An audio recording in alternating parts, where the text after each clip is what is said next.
భారీ నుంచి అతి భారీ వర్షాలు వచ్చే సూచనలు కూడా ఉన్నాయి. ప్రధానంగా ఒక సైక్లోన్ అన్నది రాష్ట్రానికి తాకుతా ఉన్నప్పుడు ప్రభుత్వాలు కొన్ని అంశాలను పరిగణలో తీసుకుంటాయి. ఒకటి ప్రధానమైనది ప్రాణ నష్టం జరగకుండా చూసుకోవాలన్నది ప్రభుత్వం తాలూకు ప్రధానమైన ఆలోచన, ఎజెండా. రెండవది ఆస్తి నష్టాన్ని ఎంతవరకు నివారించగలం అన్నది ప్రభుత్వం తాలూకు ఆలోచన కింద ఉంటుంది. మూడవది ప్రజలకి కలుగుతున్న అసౌకర్యాలు. ప్రధానమైనది పవర్, విద్యుత్ని ఎంత త్వరగా రిస్టోర్ చేసి మళ్ళీ మామూలు స్థితికి తీసుకురావడానికి చేయాల్సిన కార్యక్రమాలు.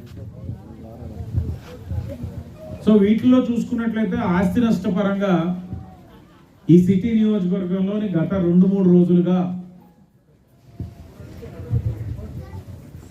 ఈ యొక్క సైక్లోన్ ఒక తీవ్రతని తగ్గించడానికి కృషి చేసిన కూటమి నాయకులకు, మరి ముఖ్యంగా క్షేత్రస్థాయిలో నాతో పాటు నిన్న రోజు మొత్తం పనిచేస్తూ ఉదయాన్న 4ంటికి కూడా ఇంకా ఫీల్డ్లోనే పనిచేసిన నా తెలుగుదేశం పార్టీ కుటుంబ సభ్యులకి మరి ముఖ్యంగా నేను ధన్యవాదాలు తెలియచేయాలి. అలాగే కూటమి నాయకులతో పాటు సమర్థవంతంగా శాఖల మధ్యన సమన్వయంతో పనిచేసిన అధికారులందరికీ కూడా ముందుగా అభినందనలు తెలియజేస్తా ఉన్నా.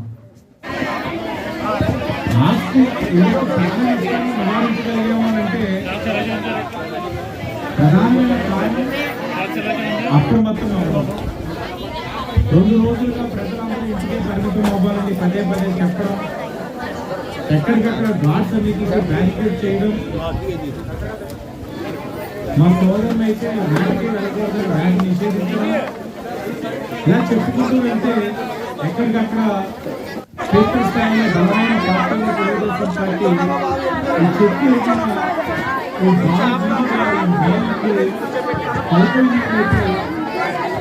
అది కానీ ఎవరు ఏం చూడకంటే